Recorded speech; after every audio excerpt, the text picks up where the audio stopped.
Bonjour à tous, merci, je ne sais pas si Thibaut est revenu, merci à Thibaut pour cette invitation.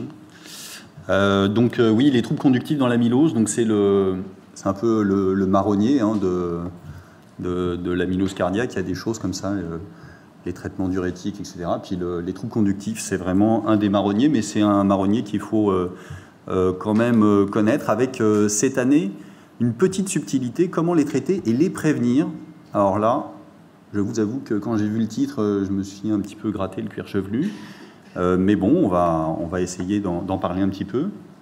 Alors, deux mots de physiopathologie pour commencer. Je vais parler des AL et des ATTR en faisant quelques allers-retours.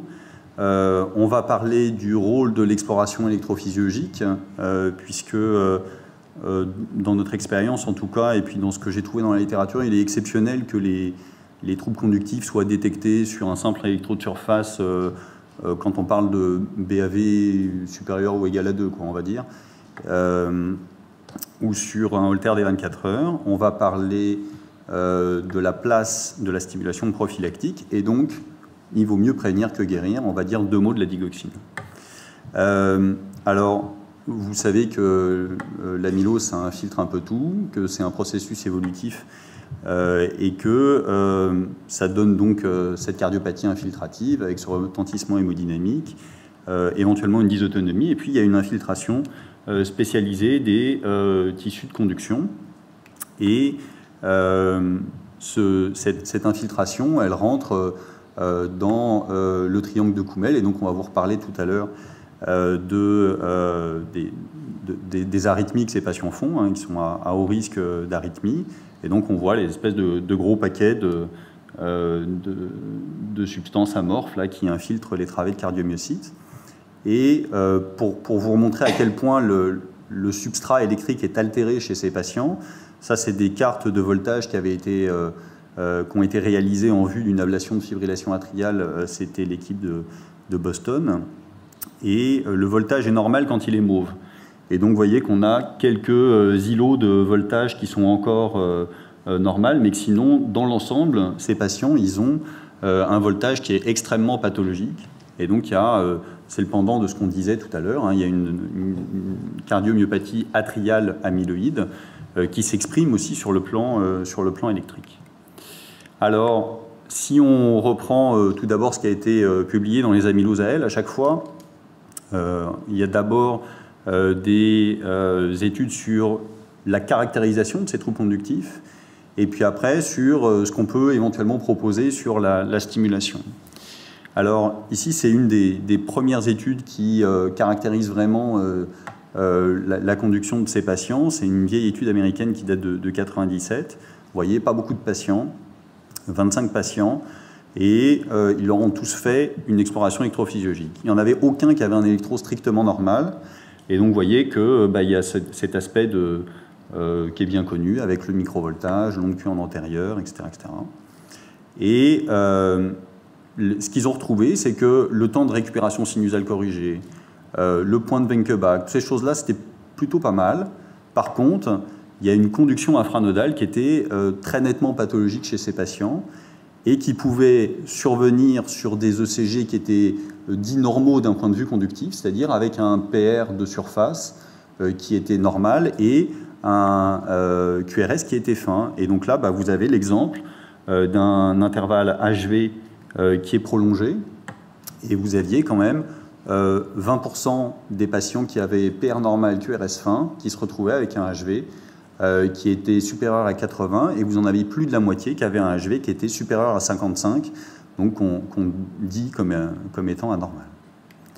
Alors, tout ça c'est bien beau, c'est de la caractérisation phénotypique, mais est-ce que ça a quelque chose, est-ce que ça a des conséquences sur le plan clinique? Alors ça, c'est un autre papier qui est un peu plus récent, qui a été publié dans l'European Heart, avec une série de 20 patients, là encore une toute petite série d'amylose AL, qui avait une amylose AL sévère, classe 3 de la Mayo Clinique, avec des syncopes ou des lipothymies, c'est-à-dire des symptômes un peu mal expliqués.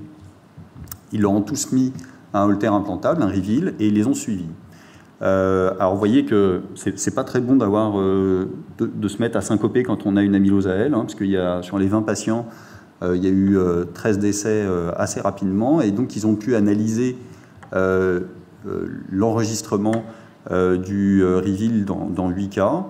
Et donc sur ces 8 cas, il y avait 6 cas de BAV3, très clair, et puis il y avait 2 cas de bradycardie profonde. Alors ils mettaient ce cas-là de bradycardie profonde, et en zoomant, honnêtement, moi j'ai vu des ondes P bloquées.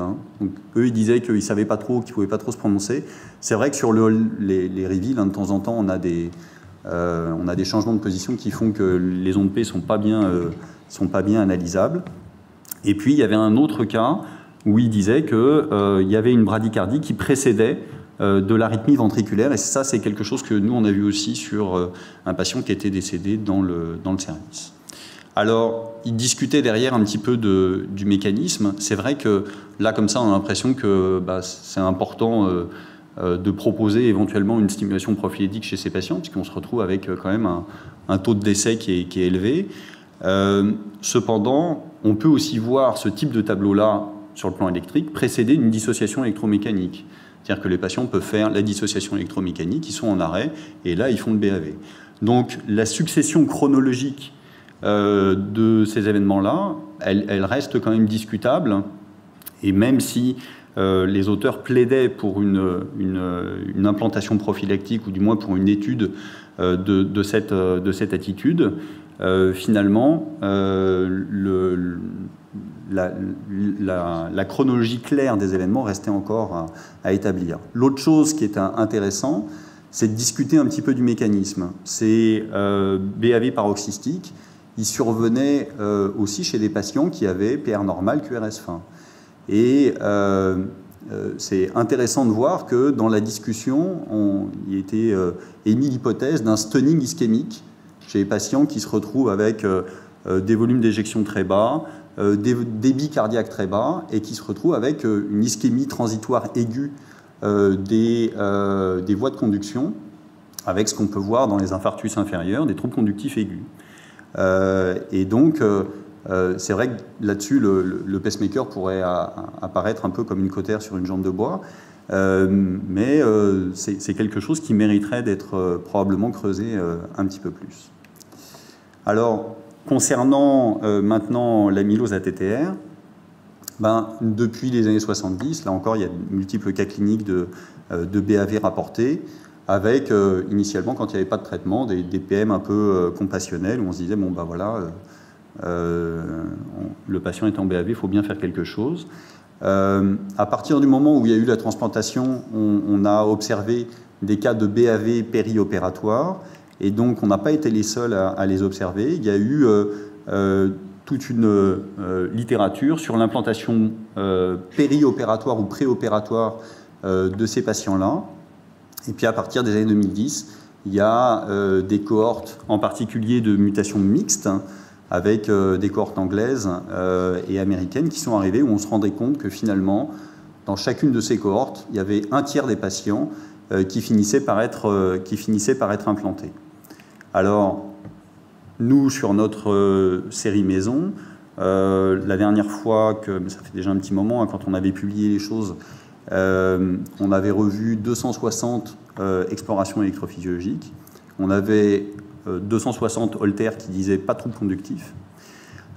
Et quand on revoyait ces explorations électrophysiologiques, il était intéressant de noter que, comme dans les amyloses AL, on pouvait avoir des HV qui étaient nettement pathologiques, supérieurs à 70 millisecondes, alors même que les patients avaient PR normal, QRS fin. Donc s'il y a un premier message à faire passer, c'est que ce n'est pas parce que vous avez un électrocardiogramme sans trouble conductif que la conduction infranodale est normale chez ces patients. Donc, de mon point de vue, c'est important d'aller un petit peu plus loin que le simple électro de surface quand le diagnostic d'amylose cardiaque est posé. Alors après, quid de l'implantation prophylactique? On va parler surtout des amyloses à transthyrétine que je connais mieux. Ce qui est important, c'est de comprendre qu'il y a une très grande hétérogénéité dans les centres européens. On est loin de tous faire la même chose. Les Suédois font des Holter et ils ne font pas d'implantation prophylactique. Les Anglais, sur leur mutation à la 60, là, on se rend compte qu'il y a quand même, dans leur série, là où il y avait une centaine de malades, il y avait quand même une dizaine de malades qui avaient des pacemakers sans vraiment qu'il y ait eu de troubles conductifs aigus. Nous, on avait revu... Alors, les Portugais, ils mettent des pacemakers très largement, mais ils ne publient pas leurs données. Je vais vous montrer à la fin, j'ai retrouvé un poster des Portugais. Vous allez voir qu'on a des petits hiatus dans l'analyse des troubles conductifs, et c'est probablement pour ça qu'on n'est pas exactement d'accord. Nous, on avait commencé à faire une stratégie d'implantation préventive basée sur l'exploration électrophysiologique. Ça, c'était nos critères d'implantation qu'on a depuis un peu simplifié. Actuellement, on implante les patients qui ont un HV supérieur à 70. Hein, c'est clair. Initialement, on avait été un peu plus large chez des patients qui avaient des troubles conductifs nodaux et infranodaux associés. On les implante généralement avec un mode de stimulation qui préserve la conduction spontanée, et puis on les avait suivis. Alors le suivi, ça donne à peu près ça. Le patient, premier électro en 99, on le suit. Il finit par avoir un HV pathologique en 2005, on l'implante. Et puis en 2008, on observe ça sur les mémoires Holter. Vous avez le canal atrial ici, le canal ventriculaire en bas, et puis à un moment, il y a des oreillettes sans ventricule, et on se rend compte que le taux de stimulation ventriculaire se met d'un seul coup à passer à 100%, et que quand on le revoit en consultation, quand il n'y a plus de pacemaker, il n'y a plus de QRS, ce qui est embêtant, et donc il est devenu dépendant de sa pile, quoi. Quand on s'attache à ce critère-là, c'est-à-dire les patients qui sont vraiment strictement dépendants de leur pile, sur une survie, sur un suivi moyen de 45 mois, il y en avait 25% qui devenaient complètement dépendants, avec un temps moyen pour être dépendant qui était quand même quasiment de 5 ans. Donc, ce qui est moins que la durée de vie moyenne d'une pile, mais enfin qui posait question et qui a fait qu'on est un peu plus stringent sur nos critères d'implantation.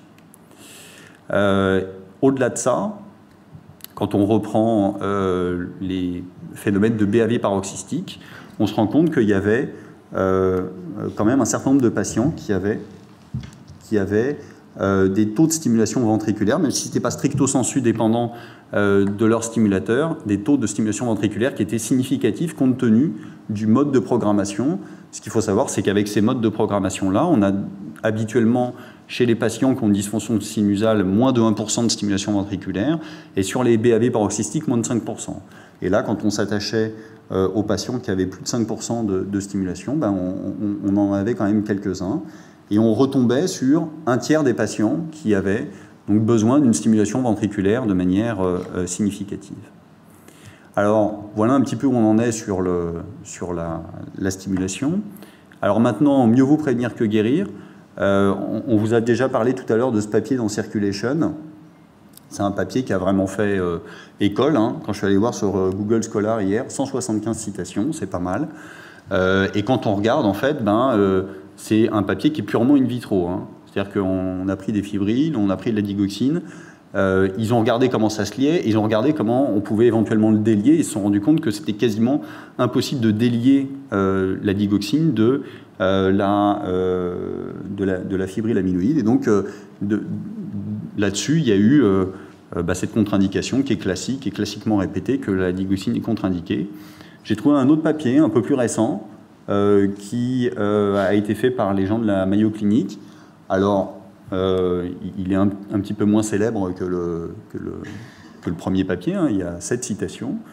Et ils ont revu dans leur série 107 patients sur lesquels il y a eu un moment amylose AL et digoxine. Sur ces 107 patients-là, il y a eu en fait un vrai problème d'intoxication digitalique chez un patient. Voilà. Ceci étant, la durée de suivi médiane est extrêmement courte, hein, et il y a énormément de patients qui, à partir du moment où le diagnostic est porté, n'ont plus de digoxine. Donc il faut être nuancé sur l'analyse de cet article, mais enfin, si vous voyez un patient qui a une amylose et de la digoxine, il faut prendre en compte le fait que probablement, en tout cas pour l'amylose AL, il peut aussi avoir des défauts d'élimination rénale du médicament, et donc il est à risque de faire un surdosage, mais ce n'est pas forcément la cata tout de suite. Voilà. En synthèse, donc, les troubles conductifs sont fréquents, vraiment fréquents. Dans les amyloses à transthyrétine, on reste à peu près, grosso modo, sur ces séries avec un tiers des patients qui finissent par avoir besoin d'un stimulateur cardiaque. Il n'est pas impossible que sur le long terme, ce taux augmente parce que c'est des patients avant qui avaient des espérances de vie qui étaient extrêmement faibles. Et maintenant, on va avoir des patients qui vont survivre plus longtemps et qui vont probablement avoir des évolutions un peu abattardies, un peu retardées de la maladie, et donc qui sont potentiellement des candidats pour ces troubles conductifs. Dans les amyloses AL, si on en croit le papier que je vous ai montré tout à l'heure, il y a des troubles conductifs qui sont impliqués dans 75% des morts subites observées, mais encore une fois, il faut prendre ces papiers-là avec précaution puisque la séquence chronologique peut être discutée. La détection et la prise en charge, il n'y a vraiment pas de consensus clair. Je vous ai dit, hein, chaque centre a un peu son attitude. Ce qui est sûr, c'est que quand on leur fait des explorations électrophysiologiques, alors même qu'il n'y a pas de troubles conductifs sur l'électrode de surface, on détecte assez fréquemment des troubles conductifs de la conduction infranodale à l'exploration électrophysiologique. Et nous, notre attitude, c'est de le faire au moment où le diagnostic d'amylose cardiaque est posé, et derrière de suivre ces patients sur l'électrode de surface et de refaire une exploration électrophysiologique si jamais il y a une évolution significative. Et donc, pour ce qui est de la stimulation prophylactique, dans les recommandations, il n'y a rien. Et donc, nous, c'est encore une fois l'attitude maison. Et quand on reparle de PM prophylactique, je vous disais qu'on avait des petits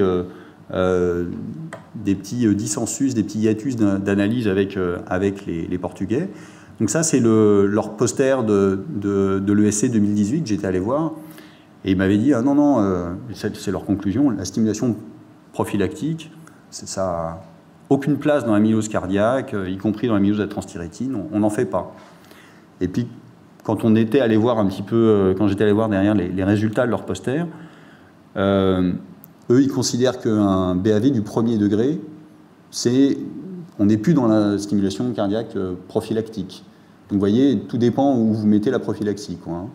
Donc voilà, donc je pense qu'il y a peut-être un petit effort de clarification du message à faire de part et d'autre, mais j'ai l'impression que finalement, on n'est pas si en désaccord que ça, hein. Donc ces patients, ils ont besoin d'être suivis sur le plan électrique, suivis sur le plan conductif, et il ne faut pas louper le coche.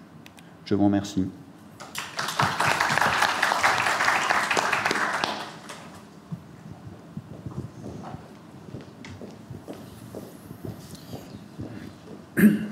Une première question, oui. Ouais, alors sur une population un peu ciblée, les patients avec un RAC serré qui sont en préopératoire et qui ont découvert une amylose, est-ce qu'il y aura une indication à les appareiller en pré-TAVI ou pré-chirurgie? Moi, je pense qu'il y a une indication à aller prendre un HV au moment où ils ont leur TAVI, parce que finalement, on leur met une sonde à la pointe du VD pour les stimuler au moment de faire le TAVI. Et puis je pense qu'il y a une vraie indication à aller regarder leur électro et regarder l'atteinte amyloïde avant de faire ça, c'est-à-dire d'avoir une vraie évaluation complète cardiaque avant de faire le TAVI. Après, je pense qu'il faut rester nuancé, hein, c'est-à-dire que si le patient a PR normal, QRS20, HV normal, même s'il a un DPD positif, il ne faut peut-être pas aller se jeter sur lui. C'est important aussi de se dire qu'on est parfois chez des patients qui peuvent être jeunes et sur lesquels on peut parfois s'engager sur plusieurs durées de vie de pacemaker, quoi. Donc moi, je ne ferai pas de systématique. Thibaut. Merci beaucoup, Vincent, pour ton brillant topo. Effectivement, c'est très complexe, ces indications de pacemaker. On est noyé de mails à chaque fois par nos collègues, les avis des rythmologues, etc. C'est vrai que c'est problématique. Et je crois que tu as bien fait de distinguer les AL, où on est un peu perdu, et que les AL ont rarement des anomalies à l'ECG de surface, et pourtant ils font beaucoup de morts subites, et des fois avec des BAV qui nous surprennent nous-mêmes. Donc là, on est plus dans les indications de défibrillation, qui traitera aussi ou autres, donc on verra sûrement au prochain topo. Le problème dans les amyloses TTR, c'est de bien voir les différentes formes. C'est-à-dire que chaque centre a un peu son expérience en fonction des patients qui arrivent. Je crois que vous êtes très amylose neurologiques avec des patients avec un pronostic plus long, on voit vos durées de vie, etc. Et des patients donc ont la présentation neuro initialement principale, si je ne me trompe pas. Nous, dans notre expérience, on a plus des patients qui arrivent en insuffisance cardiaque avec une CMH et qui sont plutôt des amyloses séniles ou des amyloses héréditaires à forme cardiaque, mais découverts à l'âge âgé. Et on voit très bien dans notre expérience l'évolution en fait, des troubles de la conduction dans le temps. D'abord, la durée de vie de ces patients est relativement courte, comme tu l'as souligné, même chez nous. Globalement, c'est 50% dans les TTR à forme cardiaque quand ils arrivent au stade d'insuffisance cardiaque. Donc au début, on avait essayé de faire des explorations électrophysiologiques. Donc je parle sous le couvert de Guillaume Abéchira, qui est notre rythmologue spécialiste de l'amylose ici. Et en fait, on n'arrivait plus à en faire parce qu'on ne peut pas les renouveler. 1400 patients, vous imaginez. Donc si on a 100 000, 300 000 amyloses à qui il faut faire des épreuves électrophysiologiques, donc on a vraiment besoin de travailler pour essayer de trouver ces scores qui nous indiquent à qui. C'est un score pour nous dire qui il faut implanter ou pas. Et on voit souvent quand les amyloses TTR séniles ou héréditaires arrivent avec ces atteintes déjà cardiaques, cette hypertrophie cardiaque, cet essoufflement, donc vraiment une présentation cardiaque vue par des cardiologues en première ligne, ils ont souvent déjà des troubles conductifs à l'électrocardiogramme, avec des BAV1, des QRS, et on les suit et on voit au fur et à mesure qu'ils s'allongent. Et au fur et à mesure de notre expérience, c'était l'idée un peu de se dire, est-ce qu'il faut attendre qu'ils aient un trouble conductif ? Parce que ce qu'on a vu quand on a retardé l'implantation ou que le patient a retardé l'implantation, c'est qu'en fait, ils vont faire du BSA, du BAV3, et quand ils sont à 30 par minute, ils arrivent soit en choc cardiogénique, soit ils n'arrivent pas, ils sont morts, du fait de ce que Damien nous a expliqué sur la dépendance du débit sur la fréquence cardiaque. Je crois qu'il y a beaucoup de choses à faire. Effectivement, ça serait bien qu'on ait des rythmologues qui puissent faire des explos à tous les patients et répéter, mais c'est difficile peut-être de faire ça dans tous les centres. Et en tout cas, il faut qu'on travaille ensemble, fusionner nos bases, essayer de voir si on peut définir à terme un score, parce que nous, on est un peu, effectivement, comme vous, acquis, quoi. C'est important quand même je pense de rester prudent sur les indications d'implantation, parce que c'est des patients qui sont fragiles, et c'est des patients qui peuvent être fragiles aussi vis-à-vis des complications après l'implantation. Nous, on a eu, sur la centaine de cas que j'avais reviewé, mais c'était déjà il y a un petit moment, on n'avait que 2 cas d'endocardite. Alors c'est vrai que 2 cas d'endocardite, à la fois, c'est pas énorme, mais à la fois, c'est quand même 2 fois les chiffres qui sont habituellement rapportés dans la littérature, quoi. Donc, c'est des patients pour lesquels la cicatrisation est compliquée, trouver un site de stimulation est compliqué, etc., etc. Donc, à mon avis, il faut y aller quand on a l'impression de pouvoir rendre service aux gens.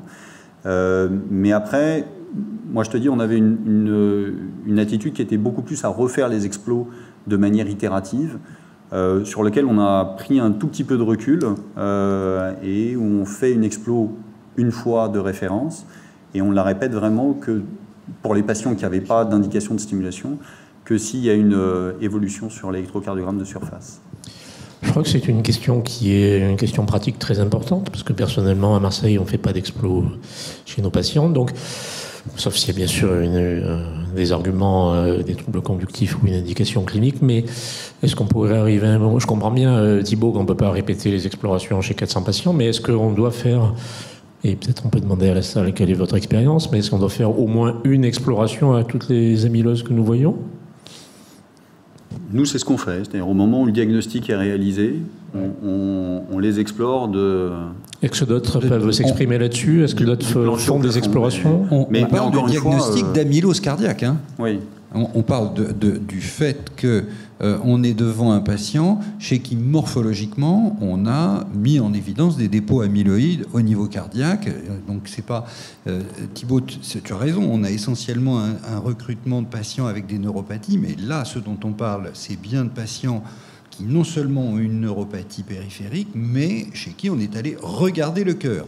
Or, la première complication, le premier problème qu'on a chez ces soi-disant formes neuropathiques, c'est que dans 50% des cas, c'est une enquête récente qu'on a vu, 50% des cas n'ont même pas une consultation de cardiologie.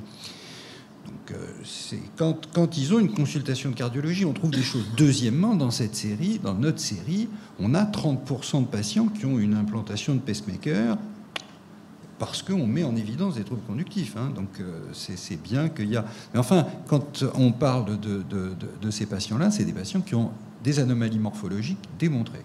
Je crois que même s'ils ont un électrocardiogramme normal, il faut les explorer, ces patients. Non, bonjour Vincent, tu avais répondu à la question, je voulais demander si tu répétais les explorations, parce qu'il ne faut pas oublier que c'est quand même une maladie infiltrative évolutive. Il est très difficile de stratifier le risque de BAV complet paroxystique chez ces patients. Donc au final, est-ce que tu les répètes tous les 6 mois, tous les ans, tous les 5 ans? Et c'est sûr que quand ils arrivent en BAV complet, à 30 par minute, soit ils sont morts, soit ils sont en choc cardiogénique et on ne les récupère pas. Nous, à Monda, on ne fait pas trop d'exploration, on n'en fait même pas du tout. Et c'est vrai qu'on voit... Enfin, on les voit très bien, on les découvre, ils ont des QRS fins, un PR légèrement allongé, et on les suit tous les 6 mois, et on voit vraiment qu'ils allongent leur PR, ils allongent leur QRS, ils passent en Mobitz, et ils passent en BAV complet, mais on les apparaît généralement avant. Voilà, mais je pense qu'il faut... L'aspect évolutif est important, hein. Et nous, je te dis, on fait une exploration initiale, mais après on les suit sur le CG de surface, et on refait éventuellement quand on a l'impression que... Mais c'est vrai que on a des formes neurologiques et mixtes, et donc on a aussi des patients sur lesquels faut tenir 10 ans, 20 ans, enfin voilà, on a des patients qu'on suit qui sont à plus de 20 ans de leur diagnostic d'amylose.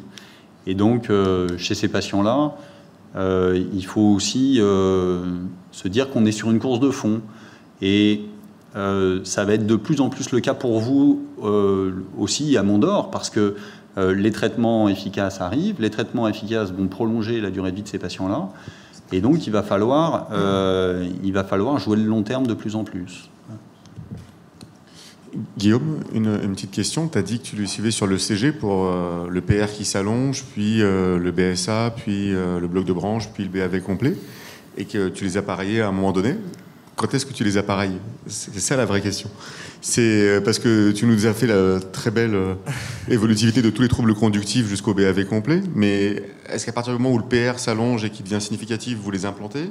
Vous attendez d'avoir un... Pour être franc, oui, on les implante assez facilement. Alors on est là pour être franc. Voilà. Donc c'est quoi? C'est un PR à plus de 0,2? C'est systématique? Un PR allongé, donc un BAV1 par définition. Un BAV1, on a pareil. Après, on leur fait aussi des épreuves d'effort pour rechercher une insuffisance chronotrope, on en reparlera après. On fait aussi des holters, tout simplement.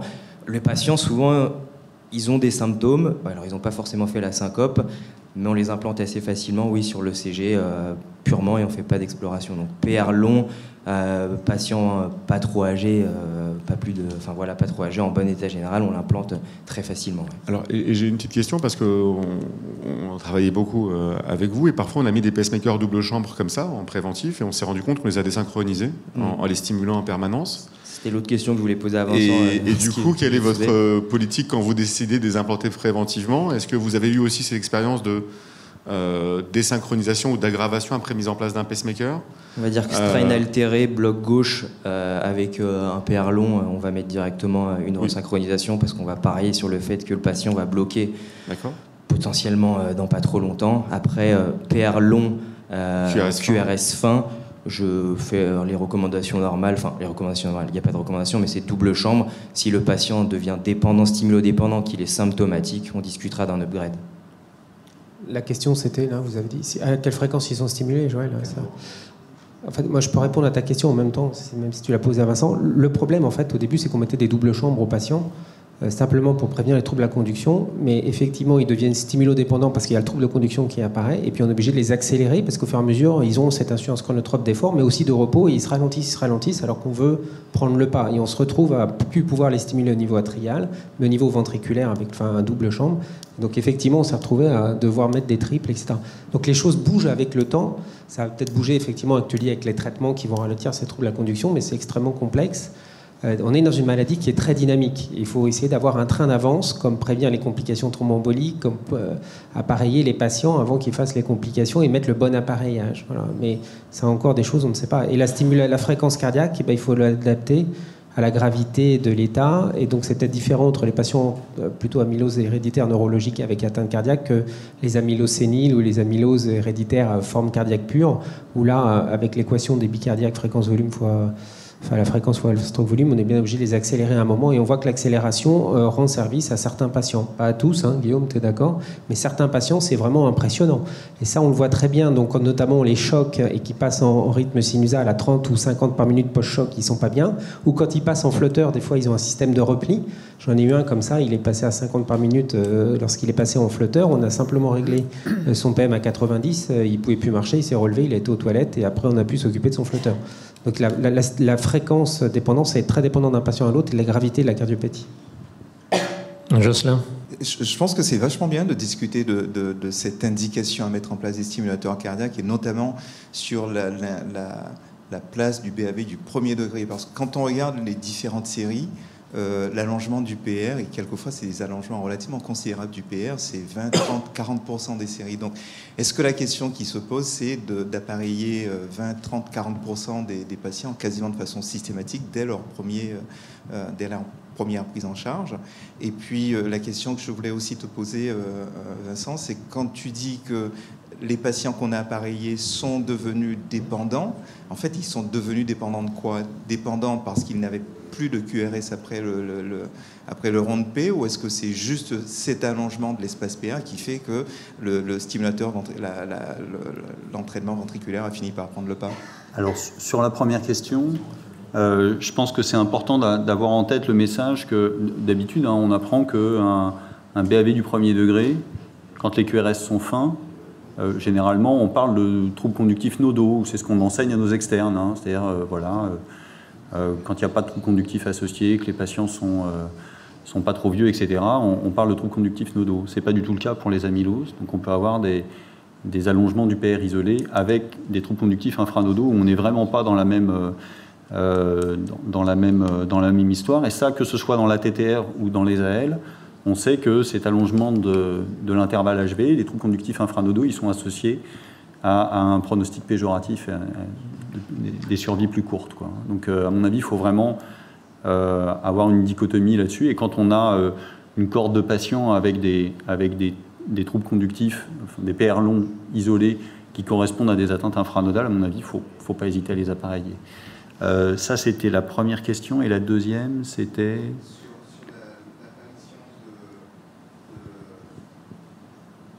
Patients qui deviennent dépendants. Ah, les patients qui deviennent dépendants. Alors nous, les patients qui devenaient dépendants, c'était les patients qui avaient plus de QRS spontané. C'est-à-dire c'est BAV3, BAV3, quoi. Voilà. Donc c'était pas les patients qui ont un PR long, etc., parce qu'ils étaient appareillés avec des appareils avec des stimulateurs qui permettaient des allongements de PR assez importants, hein. Donc généralement, il n'y avait pas trop de commutation sur le PR long simple, mais quand je dis dépendant, c'est une dépendance qui avait été vérifiée en consultation avec plus de QRS spontané.